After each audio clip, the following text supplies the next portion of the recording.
started, and I did want to reiterate that you won't distract me if you want to get up and get some more brownies or coffee or anything like that. Please feel free, those of you in the room. And we are today going to talk about our second disaster, the Great Hurricane of 1938, which took place at the beginning of the fourth week of September 1938, to be exact, September 21st.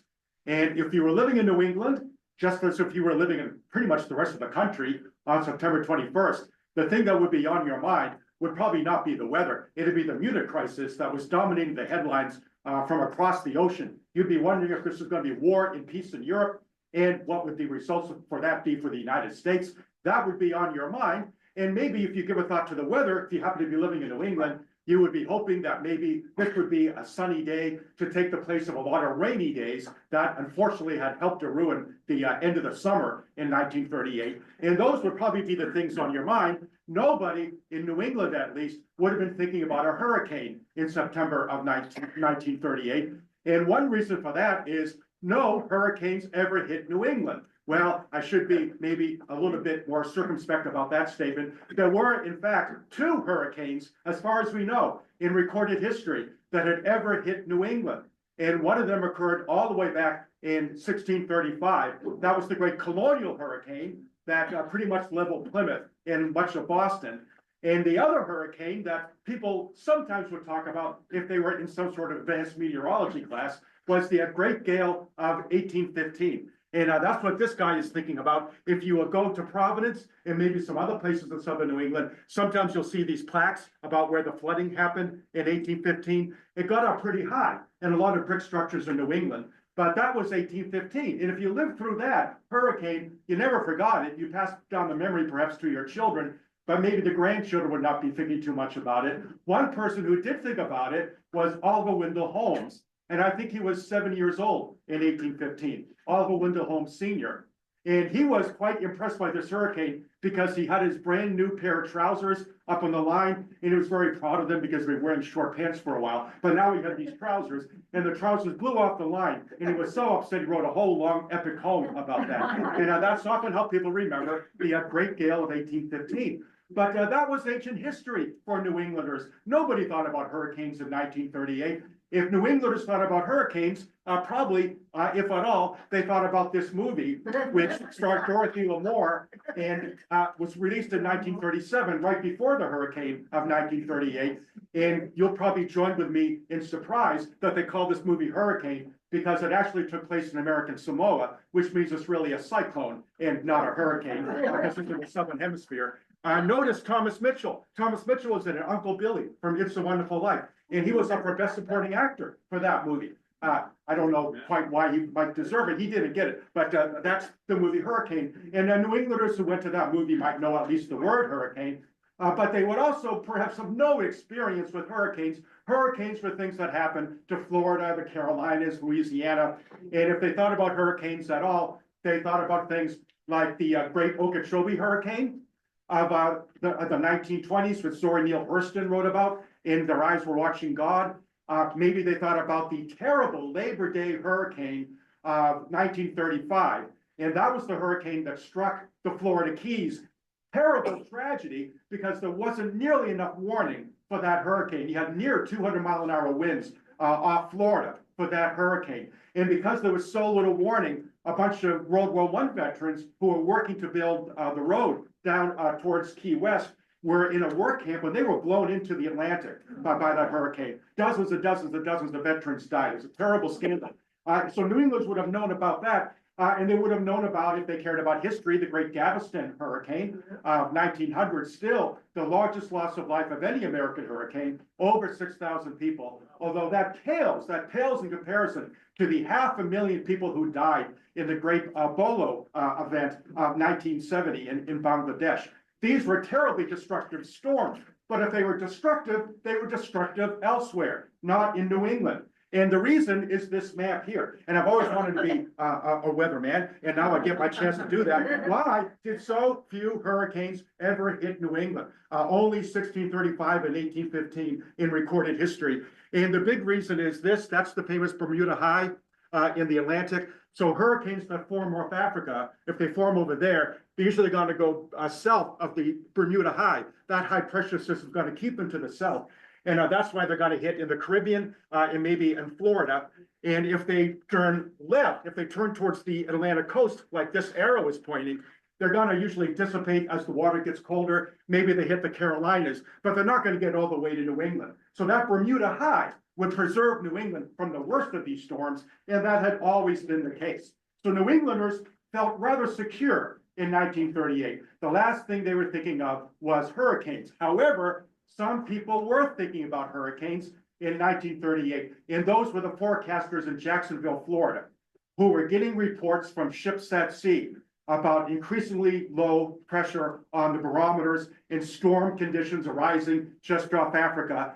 And what the forecasters in Jacksonville figured was, here's another hurricane heading right towards Florida. They were quite alarmed by this. If this took the usual track, it was going to hit Miami. It maybe points a little bit north of that.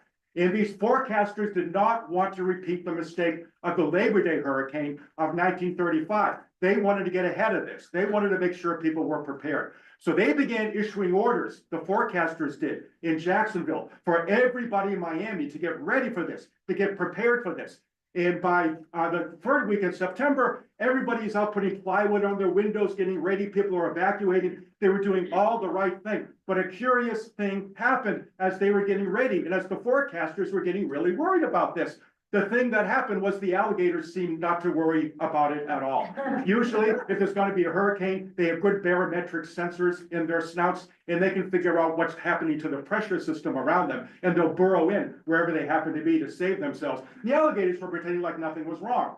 And if you notice the alligators, maybe you would take down the plywood, but most people weren't paying attention. The plywood went up, and the warning went out on the Atlantic, stay off the sea. This hurricane's going to get pretty bad the closer it gets to Florida.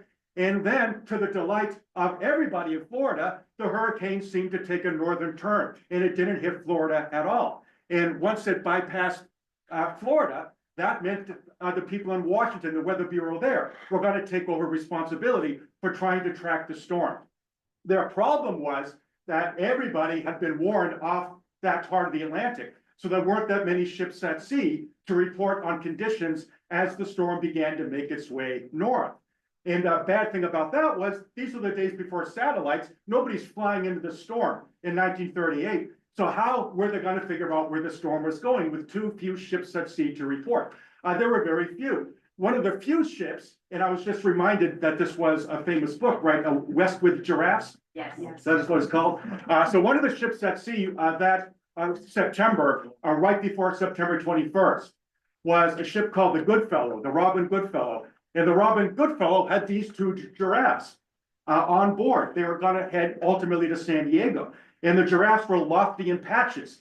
And lofty in patches didn't like this storm at all. They've been blown this way and that way by the storm. And all their food was blown overboard. And lofty in patches were now in a dire situation. How were these giraffes going to survive? But luckily there were plenty of pancakes on board. And they ate the pancakes and they were fine. And they got to New Jersey and eventually to San Diego. And their epic journey became a best-selling book, which I know has gotten good reviews, although I haven't read it yet.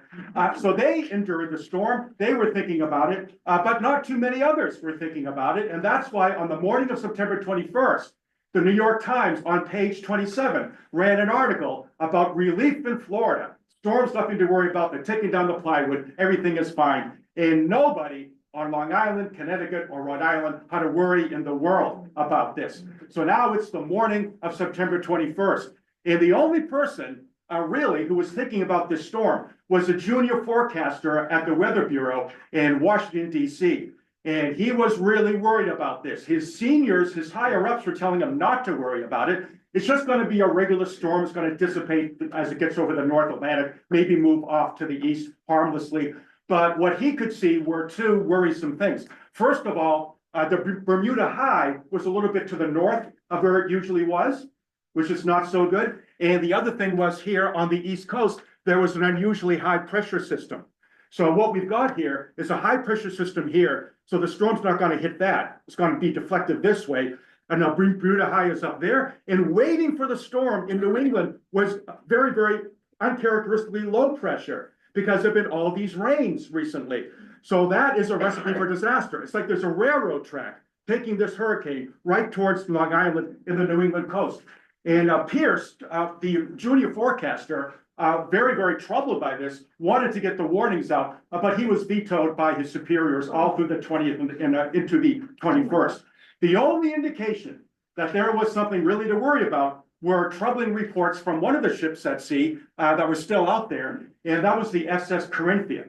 So this is a big luxury liner. It's the morning of September 21st. They're off Cape Hatteras, a bit north of Cape Hatteras, and all of a sudden the barometric reading was down to 27.85, really, really low. Now the storm is blowing, the waves are up like this, and everybody on the ship is sick, rampant seasickness all over the ship. People are panicking on the Corinthia.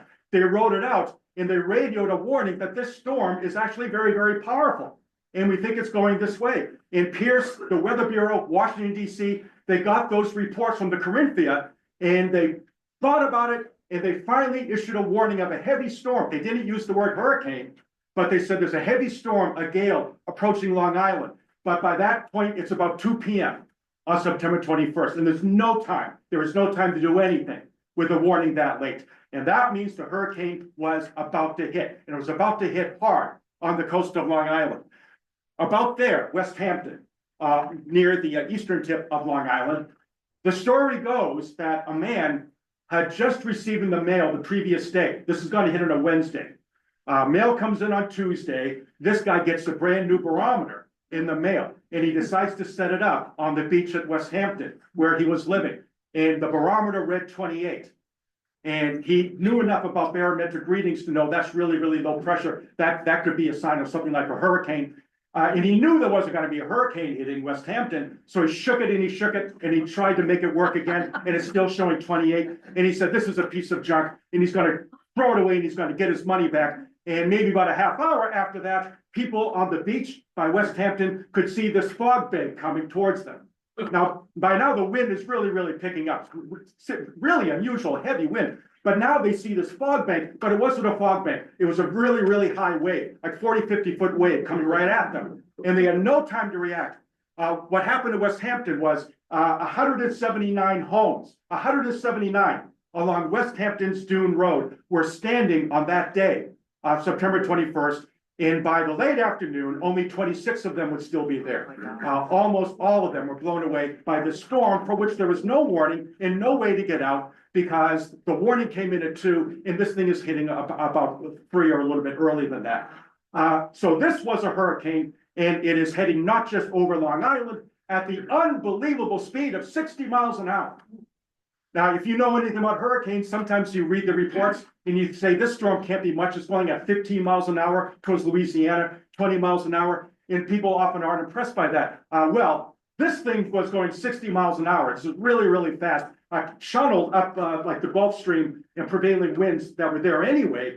Now, with all those heavy winds at that speed, of course, there's no warning to do anything at all. Over Long Island it went. Then over Long Island Sound, taking dead aim at Connecticut and Rhode Island with no way to get out of the way because there's no warning. And from there on in, other than the 564 New Englanders who were about to die in the storm, everybody has a story about where they were, what happened to them and their family, if they were around and they survived this terrible event, which was about to seize New England in its grip. And one really bad place to be, as the storm was approaching with no warning, was this little spit of land here. And that's the Napattree Peninsula, the last little bit of Long Island jutting into the Atlantic just south of Connecticut.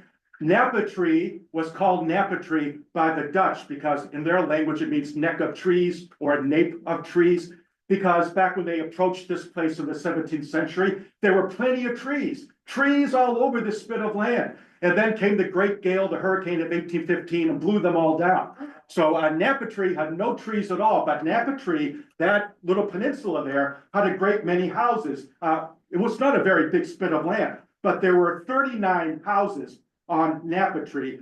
The storm hit them dead on. All of them were washed into the Atlantic or into Little Narragansett Bay, as you see right above them. One of the families caught in their homes with no way to get out, no warning at all, were forced to ride the attic as their house slipped into Little Narragansett Bay. Many people have stories like this.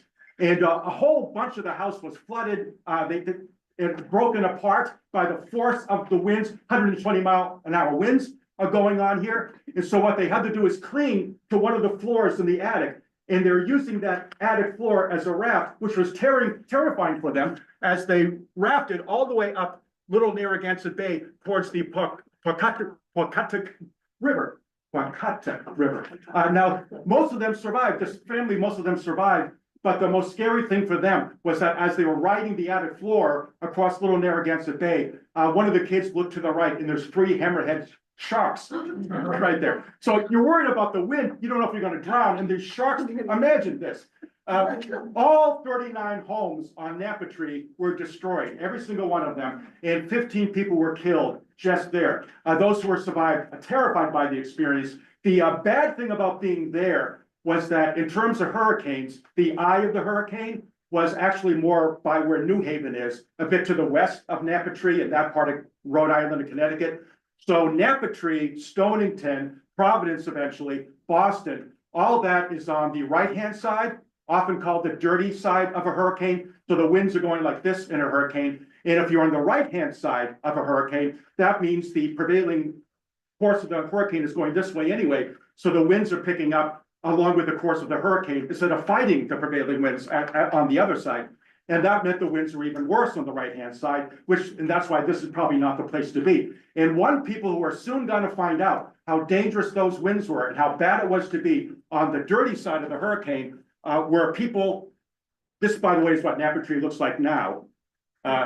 Napatree back then had plenty of homes on it, but it is completely vacant now. So it's a spit of land, dunes, sand, and that's all. They didn't end up rebuilding. But people who were about to be in big trouble, remember there's no warning for the storm, were people on the Bostonian train and on the New Haven line coming from New London, trying to get eventually up to Providence and Boston.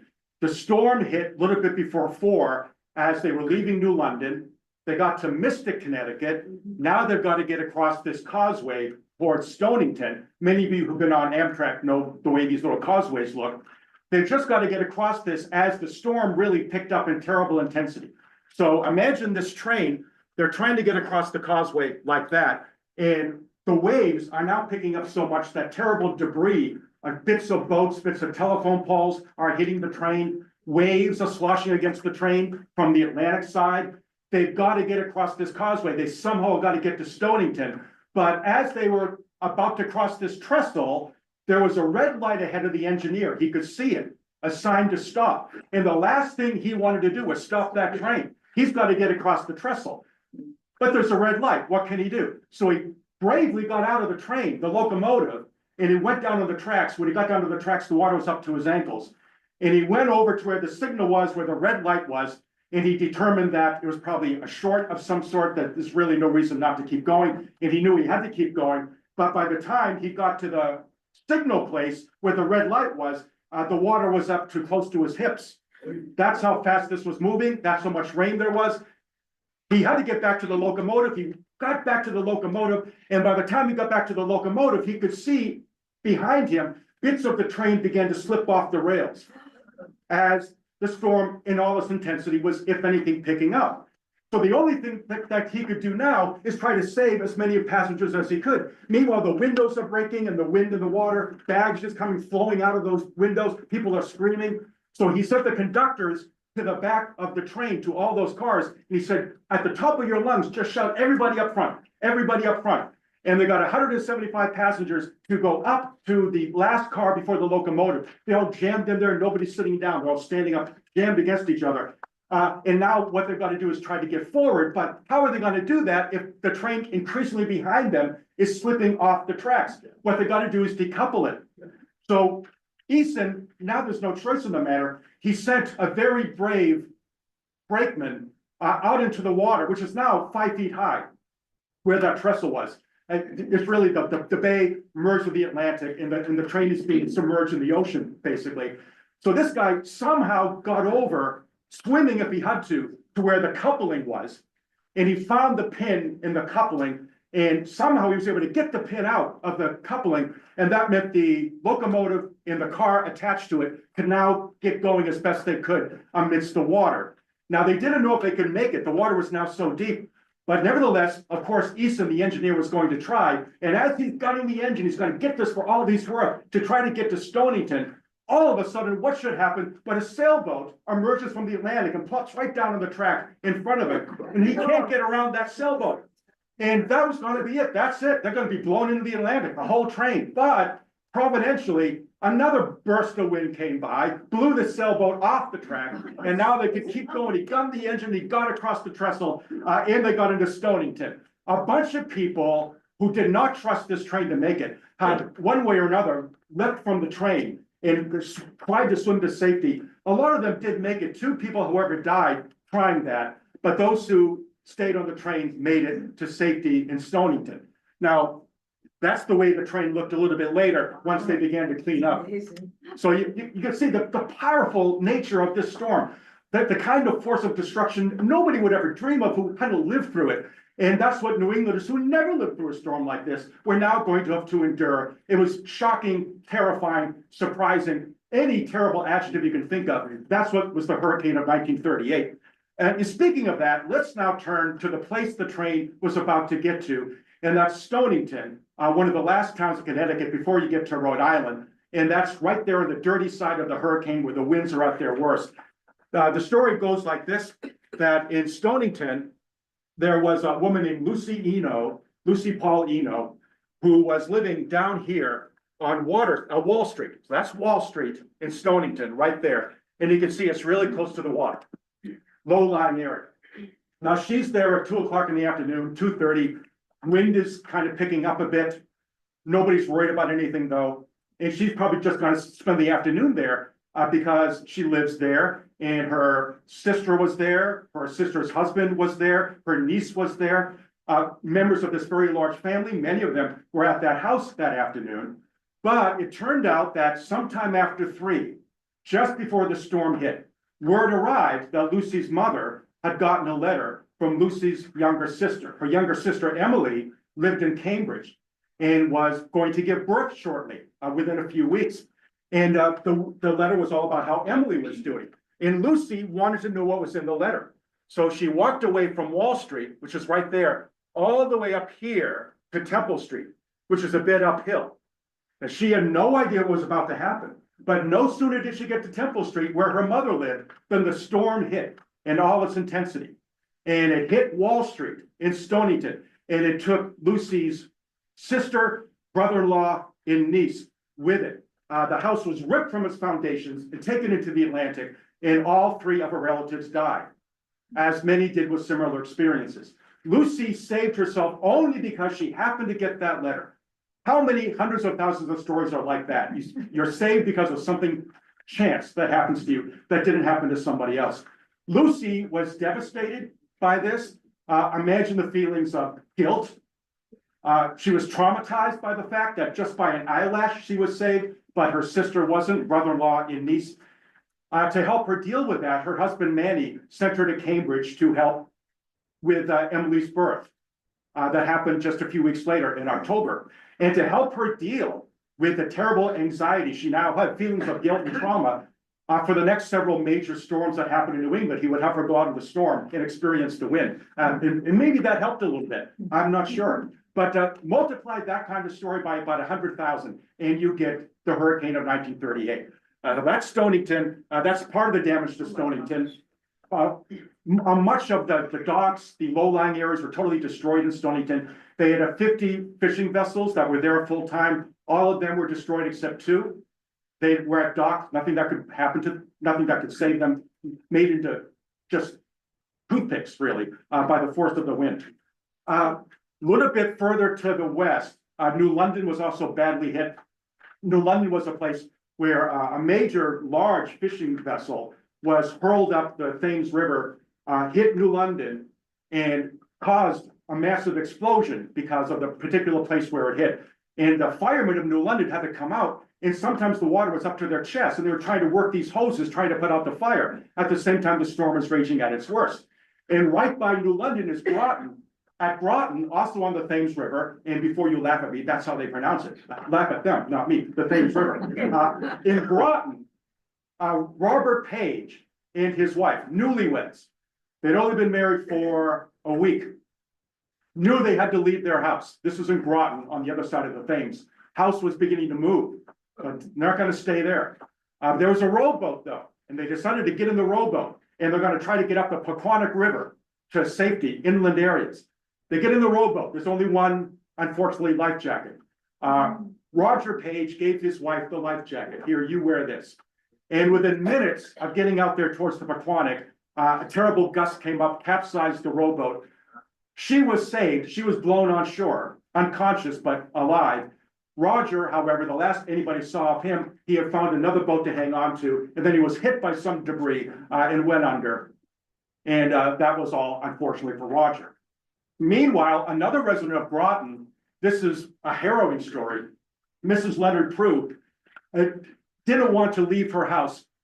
It's a one-story house. She stayed there as long as she could. Now the water came in, water is flowing into the house, and it came all the way up to her chest like this. She had two children. One of them, I think, was a little bit older, 2 years old. She had two children, 2 years old and 9 months. So all she could do was hold them up like a buffer. The water's getting up to her chin. She's like this, and she's holding one child like that. Up, she's standing on furniture, like holding them up. And she somehow found the strength to hold them up for hours until she could finally find a way to get to safety. Somebody maybe came to help her out. But that's also what happens. You find superhuman strength that you didn't know you had during storms like this. There is also the case, if you can go forward, of Mesquanicut. This is Mesquanicut, Rhode Island. If you know where Watch Hill is, on the very, very, very western edge of Rhode Island, you keep going from Watch Hill, you get to Mesquanicut. And that's what it looked like in 1938, just before the hurricane. Remember, nobody knows this is going to happen. So just before the storm, 10 women from a local church decided to have a group picnic in Mesquanicut. And they found a cottage where some of them lived. One of them lived. They're having a nice time. Then the storm comes in, and they're worried the cottage is going to get swept away. So they decided to go to a stronger one. So amidst the freight train noise, in the wind, like nothing you've experienced, and the rain coming down, also like nothing you've ever experienced, they made their way to this other cottage. But unfortunately, that cottage wasn't as strong as they thought it was, and that was blown off its foundations into the Atlantic. All 10 women went into the Atlantic and never seen again because of the storm. 280 homes. This is Atlantic Avenue in Mesquanicut. 280 homes were wholly destroyed by the hurricane in Mesquanicut. And this is Mesquanicut today. So you go to the beach, there's a few houses here and there of more recent construction, but you see all this remnants, these foundations that are in place to place still there on the beach. And you can see more at low tide than you can at high tide, but you still see at least remnants of the storm there. And all this was happening like around 4 p.m., a little bit before 4, a little bit after 4 p.m. on Wednesday, September 21st. So that's a working day, right? It's a Wednesday. By 5 p.m., now it's rush hour, the surge of wind and water had shot up Narragansett Bay, destroying or damaging just about any and all boats tied up anywhere along Narragansett Bay. Thousands of boats were destroyed. Many of these people had no insurance on them. But the worst possible thing you could do is have a boat tied up on Narragansett Bay. Chances are they didn't make it through the storm. Halfway up the bay at Prudence Island, where there was a lighthouse, the wife and son of the lighthouse keeper were hurled out into the bay, not to survive. And then it hit Providence as it hit elsewhere at high tide. Exactly the wrong time for a hurricane to hit you. It's high tide. 100-foot wall of water stormed into Providence, depositing boats picked up along the way, depositing telephone poles picked up along the way, trees, every kind of debris you could think of, picked up by that wave from the beginning of Narragansett Bay all the way to Providence, now sloshed into the streets of the capital of Rhode Island, depositing all manner of flotsam and jetsam everywhere. Cars were destroyed, as you can see here. We think if you put everything together in the Great Hurricane of 1938, we think that maybe 26,000 cars were destroyed by the storm. Most of them parked, trees would come down on them, destroyed by the water, wind, whatever. So now this is silver lining number one. What business would you want to be in after the hurricane of 1938? Car repair. And in Hartford, where the damage was terrible, as we'll see, in Hartford, the repairmen seemed to have been guilty of price fixing. they all seem to get together and say, this is the price, $100 to fix the roof. We'll just charge you $100, whatever you have to do, we'll fix the roof. But they were gonna do pretty well out of this involuntarily, but somebody's got to help repair all this. And the other people who are gonna do pretty well are roofers. In Hartford alone, 10,000 roofs were completely or mostly destroyed. And that had to be repaired. Imagine how long that's gonna take and how much work you'd have to do as a roofer. But back to Providence, the place was now literally underwater. Narragansett Bay had now arrived in Providence, along with 100-mile-an-hour winds. And all you could do is try to get to safety somehow or another. You know, Providence, down by the Providence River, is pretty low lying. You just try to get to high ground as best you could. One place you could go in Providence, which is relatively high ground, not as high as you'd like, but relatively high ground, was Union Station, not too far from the Capitol building. And a bunch of people went to Union Station. And one of the guys who sought safety from the rising water in Union Station was a guy named Joseph Vogel. And he was really discouraged because he was getting married that day. And they're not going to have the wedding at Union Station. They're having the wedding at the Narragansett Hotel. And he could not get to the Narragansett Hotel in time for the wedding. But a bunch of people did seek refuge in the Narragansett Hotel. The floodwaters are going to be about 17 foot above where it usually is in Providence. So that's going to submerge low-lying first floors all over the place. But if you get to the second or the third floor, you might be okay. So a bunch of people are running into the Narragansett Hotel to try to go upstairs. And a lot of them went to the upstairs place where the reception for the wedding was going to be. And they figured, well, there's no wedding today. And they drank all the champagne. Nobody was invited. Vogel's lost everything they invested in the reception. But when things had, if not cleared, at least when he could maybe get out a little bit because there's no more hurricane, later that night by candlelight, there's no electricity, the Vogels were finally married. No reception, but a nice candlelight wedding. The place where you'd want to be in Providence, as you can probably figure out for yourself, is up on Benefit Street, close to where Brown University is. And that's where a lot of people try to go if they could. But even that wasn't terribly safe. Windows were being blown out left and right. Bits of slate were being blown off the Congregational Church on Benefit Street. And they were careening with the high winds. Into windows, into people on the street. One person in Providence was literally cut in two by a sharp piece of fiberglass that went right through him at over 100 miles an hour. So you wanted to be as safe as you could, try to get anywhere where you wouldn't have to deal with that. People are shuttering their windows so that the slate wouldn't get in. And Brown University had its own problem because at Brown, the roof blew off the swimming pool. The entire roof came off the swimming pool, as many roofs did, and went right into the greenhouse about 40 feet away, destroyed everything in the greenhouse. But what everybody remembered about Providence, this is what it looked like. What everybody remembered about it was not just the wind, the destruction, the water. What everybody remembered was the cacophony of noise, because all those cars underwater had short circuits and the horns went off all night. Blare, blare, blare, blare. Nobody got any sleep in Providence for one reason or another, and that's one of them. This is one of the many cars that were not destroyed, but that were blown somewhere where you don't want a car. This is the Dowdens family car blown into some marsh somewhere. God knows where it began, but it ended up there. Many people had a similar story. And we saw this guy earlier, and now he's going to have another sign to point to. That's 1815 in Providence, but 1938 beat it. This is the hurricane of 1938, and that's how far up the floodwaters were. The city of Hartford, as I mentioned, was also flooded very badly. Hartford, before the days of urban renewal, had a neighborhood on the east side of Hartford, much like the old West End in Boston. So an immigrant neighborhood, twisting and turning streets. And that was very low and right at the river. And that was inundated by the hurricane of 1938. It did not help at all that the Connecticut River was already pretty high because of all these rains they've been having. And talk about adding injury to injury. The entire Connecticut River Valley is going to flood because of this hurricane. But 2 years before, they had already suffered another catastrophic flood because of historically high rains to the north. I'll just give you an example. 22 inches of rain in 1936 fell at Pinkham Notch, New Hampshire. In just a few days, 22 inches of rain. And all that rain cascaded down the Connecticut River, flooded Hartford, flooded Springfield, flooded all those areas. And they were just cleaning up and they were just getting back to normal when the hurricane of 1938 hit. And at the worst possible time, The Big E was being held in Springfield. They blew down the Ferris wheel of the Big E, destroyed much of the exhibits. And in Connecticut, the tobacco crop had just been harvested, and it was in these big barns, and they're drying it out. They're drying out the tobacco. All the roofs are blown off those barns. Tobacco crop was a total loss in Connecticut because of that. The only silver lining was this is on the left-hand side, the western side of the hurricane. The wind was a little bit less severe there. Heavy, terrible rains. Maybe wind not quite as bad.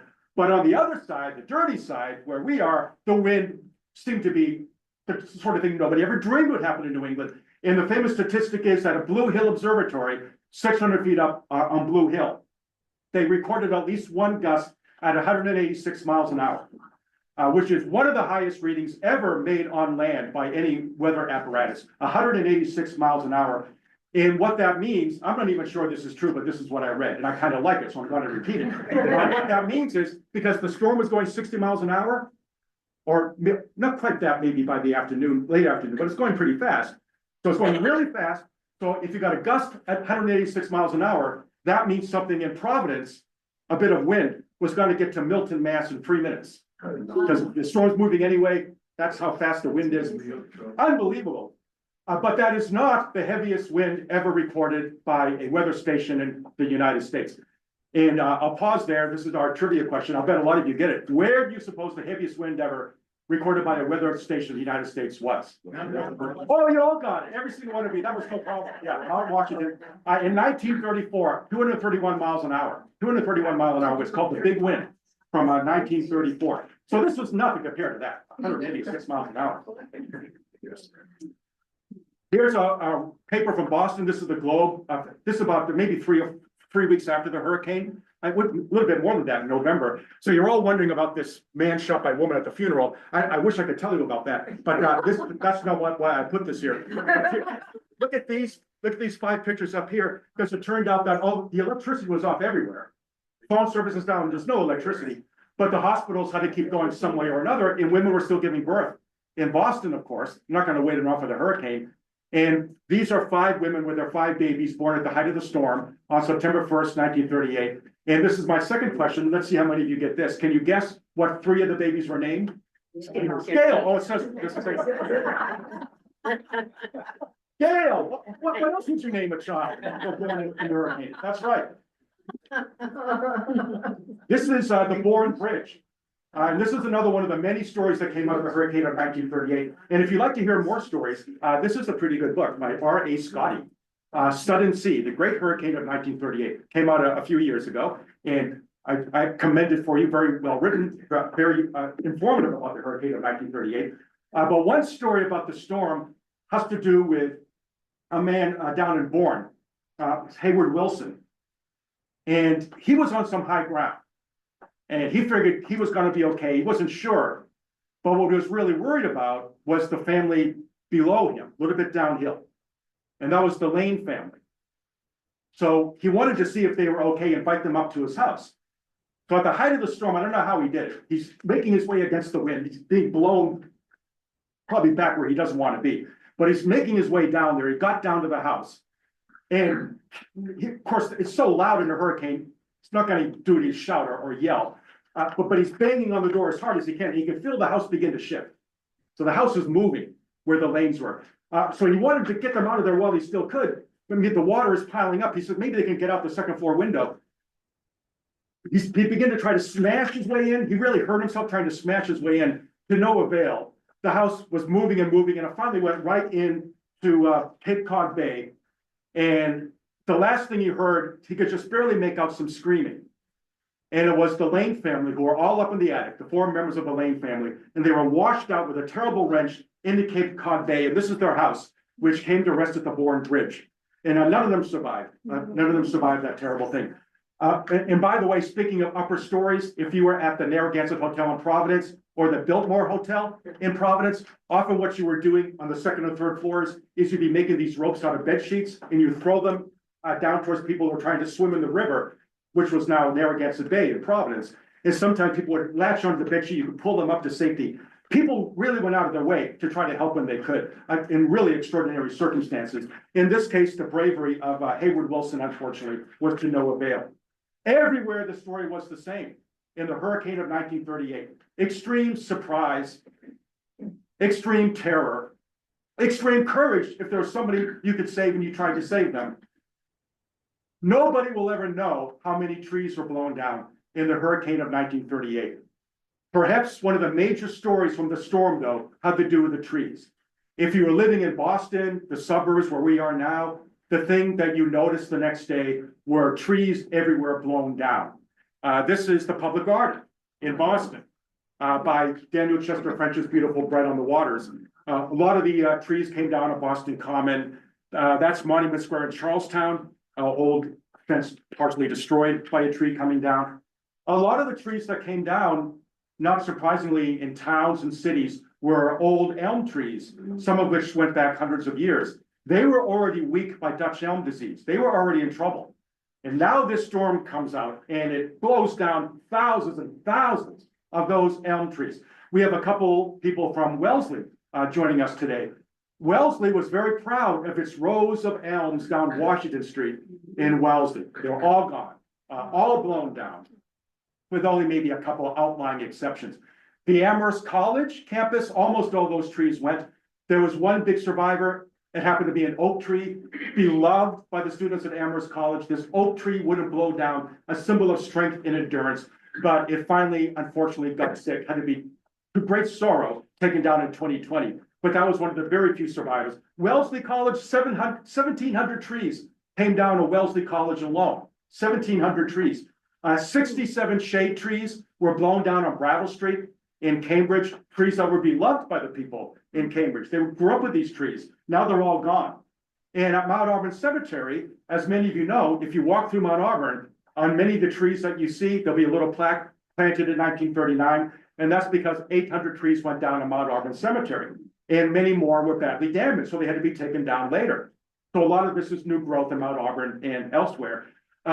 This is Hills House Street at Yale University in New Haven.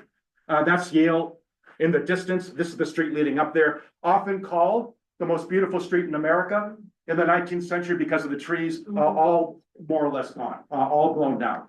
Tens of thousands, hundreds of thousands, millions, hundreds of millions of trees, all told, went down in the great hurricane of 1938. Oh, and by the way, here in Bedford, I wouldn't forget about you. An old elm tree, old beautiful elm tree went down through the roof of Mrs. Lelia Blake on the Great Road, destroyed her roof. And no more than 300 feet from where we are, on School Avenue, coming off of Great Road, a tree went down on Mr. Arthur Peckham's roof, putting a massive hole that had to be repaired.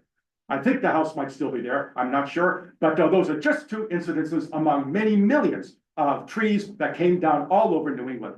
But there's a silver lining to this story, and now, as we conclude, we'll see what the silver lining was. In fact, it's a big silver lining, and it goes something like this. In the aftermath of the storm, a couple of things happened the next day and the day after that. First of all, very predictably, if you survived and you didn't have to worry about too much damage yourself, you probably now became a typical storm gawker. So anywhere you could, you got around and you looked at the damage of the storm. And a lot of the police didn't like that very much because they were getting in the way of cleanup efforts. And the cleanup efforts started right away because this is the New Deal. And there were plenty of people in the CCC, in the WPA, and they were people otherwise who couldn't get a job. And they were now mustered to the service of trying to clean up as best they could.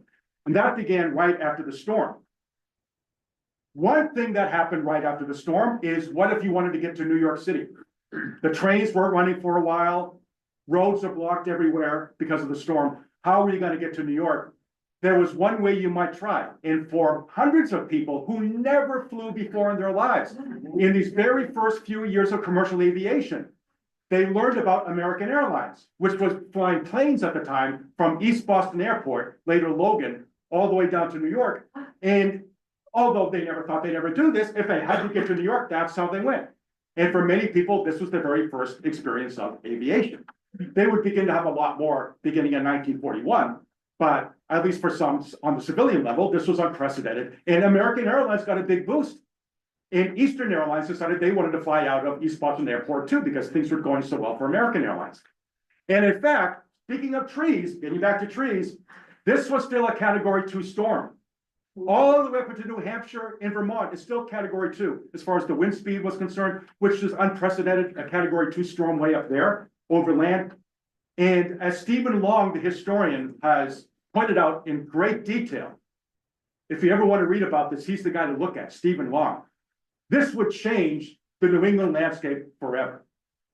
Because what happened was this, all over central Massachusetts, especially New Hampshire, Massachusetts, part of Vermont, bits of Maine as well, the trees you would see in the forests were not the trees that were there when John Winthrop arrived in the 17th century.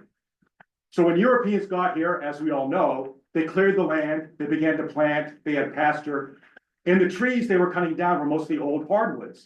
I got beech, maple, elm, trees like that. They were mostly gone. And now we've got farms, but what happened in the 19th century was a lot of those farms were abandoned or dramatically cut short. Less acreage to pasture, less acreage to farmland. New Englanders moved west, or they moved to the cities like Boston and Hartford, places like that. And what moved in to replace the pastures and the cultivated land were pine trees, white pines. So all over New England, the great New England forest was primarily a white pine forest as of the 19th century. But the thing about white pines was they were relatively young trees, still by 1938. The root system didn't go down very far. And so those trees were blown over. 90% of all the trees blown down, and we're talking maybe more than 2 billion trees. 90% of all of them were white pine, and now they're gone. And that created a problem of vast dimension. What's going to happen to all those trees that are now on the ground? So that's what New England forests look like. It's gone. White pines are gone. The difficulty here is a lot of people in New England who weren't farming much, if at all, still might own that land. And they used it as kind of an ATM, the way people often use their houses. After they retired, they would have all this timber on their land they weren't using, and they would sell the timber for income after they retired. Well, now the timber's gone. It's all on the ground. What's going to happen to it? The disastrous thing is what began to happen right after the storm. Sawmill people began to go to these woodlot owners of that land, and they would say, we'll come in, we'll take that lumber away, and you won't have to pay us. We'll just take it off the land. Or sometimes they would maybe charge them 1/20th of what they might charge in a normal year. So because of the vast volume of lumber now on the ground, the sawmill people, the timber barons, they thought they had a great opportunity. They would pay people pennies on the dollar for all that lumber just to take it away, and they could use it to their heart's content. Well, how much of it could they really use? There was more timber on the ground than the sawmills of New England put together could possibly saw in 5 years.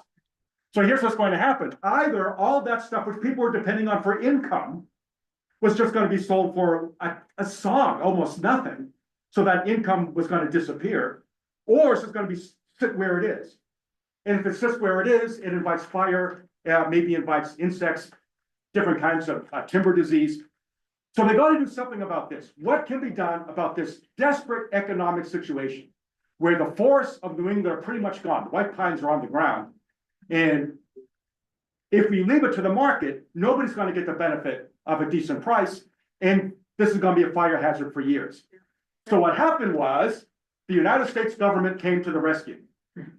Now, if you want to think about all the trees on the ground, this is what Stephen Long asked us to do. So look at that truck. That's your typical timber carrying truck that you see all over the place, especially in Maine. The way we measure the commercial value of lumber is in what the industry calls board feet. So how much board feet of white pine was on the ground as of September 22nd, 1938? So to get an idea about how much was on the ground, look at that truck and multiply that by 400,000. That's how much was on the ground. So we've got to do something about that. So here's what the government did. The Forest Service kicked into high gear. They made a brand new New Deal agency, just temporarily. It's called NETSA, New England Timber Salvaging Authority, I guess. Administration, maybe. NETSA. So it's actually really complicated, but the simple part of it is this. NETSA, this new government agency, would borrow money from Jesse Jones over at the Reconstruction Finance Corporation. They've been around since Hoover, the RFC. So NETSA borrows money from the RFC, like $15 million. And they're gonna take the $15 million and they're gonna pay a decent price to the owners of the woodlots. 30,000 families were now going to get, if not what they might have gotten in 1937, at least much better than they otherwise would have gotten. They're gonna get a decent price. All they gotta do is find a way to deliver the lumber on the ground to a place where it can be processed, sawn, and made into something that industry can use. So they're gonna get the money. And just to make sure the market's not totally depressed by all that lumber being sawn at once and sold, first of all, a lot of it will be sold beyond New England to other parts of the country where it's really needed, where there's a different market. And they're gonna keep it off the market for a while, just so they can eventually get a decent market price when the government sells that, having bought it from the people who owned it.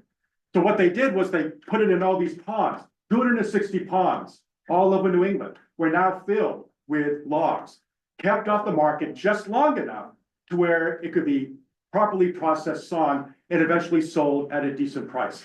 And what happened in 1938, 39, 1940, where all these portable sawmills began to be taken into where those ponds were, and they were processed by the sawmills, having made a deal with the government, and then eventually sold to people who could actually make the wood into something that industry could use. And the government broke even on this. They eventually got back the money, almost all the money they borrowed, they got back from the sale of all this timber. A brilliant plan, which not only helped people who otherwise would have lost what they were looking forward to retirement, 30,000 families. It also helped win World War II, because the way the government insisted that all that timber be sawn was a very specific square-edged kind of technique. They had all the rules that everybody had to follow. And that square-edged sawn technique was perfect for crates. And guess what happened? All those companies that made crates out of the wood from the hurricane of 1938, they were going to sell that to the US government in World War II. Can you begin to imagine how many crates the US government bought during World War II? All that wood eventually came back to the government. And chances are, if you know somebody in World War II, they carried with them ammo boxes that originally were New England trees before the hurricane of 1938. So I will now conclude with just one last story. This was a far-ranging storm.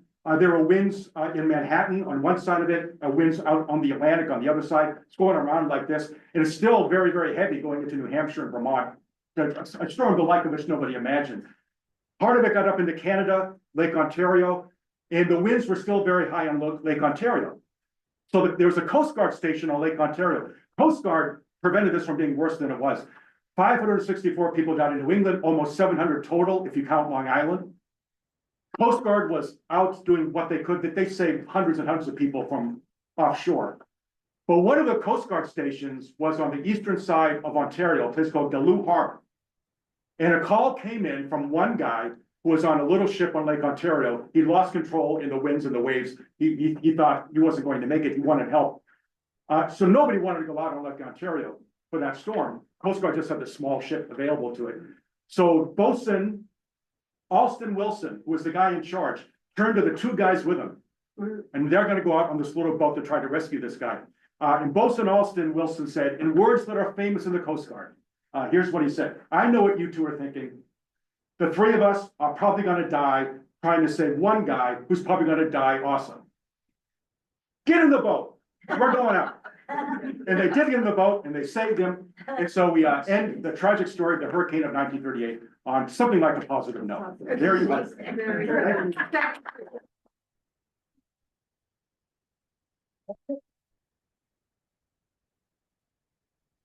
So, what's going on in 2 weeks? Does anybody remember the topic 2 weeks from now? No. Is it the Andrea Doria? I hope so. I hope that's what it is. No? Coconut Grove. Oh, Coconut Grove. Oh, we're going to do Coconut Grove.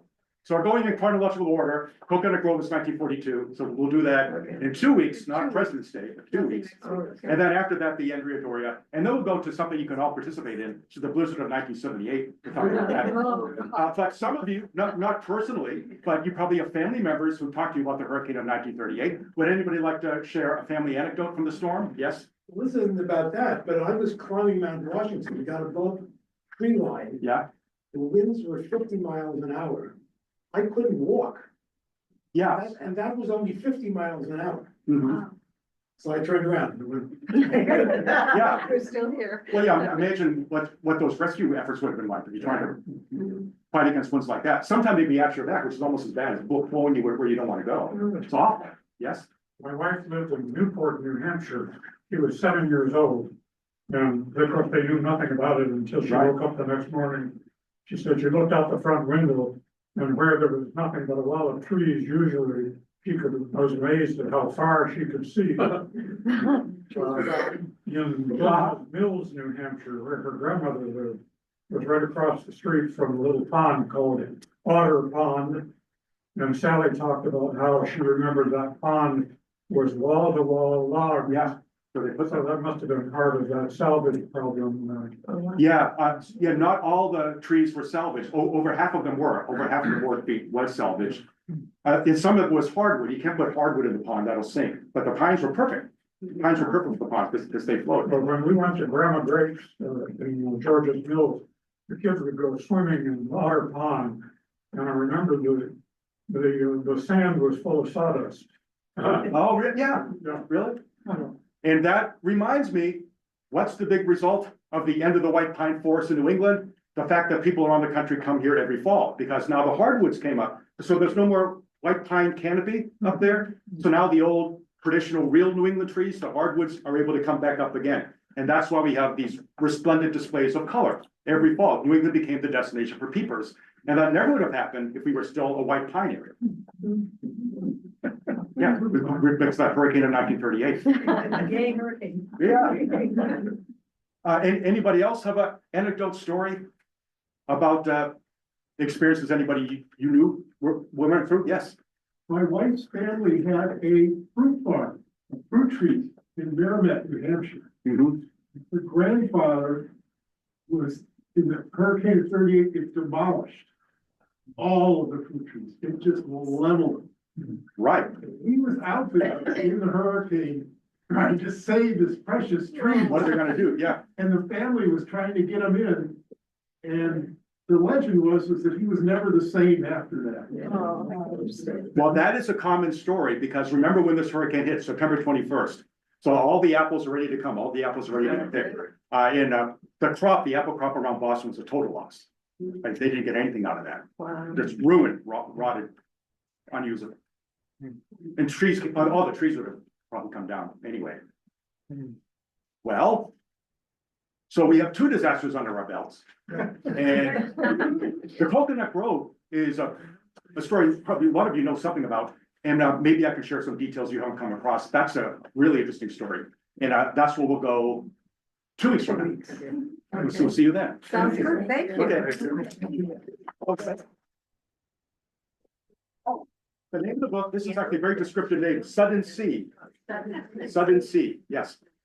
Very gripping story about that train that almost went into the Atlantic.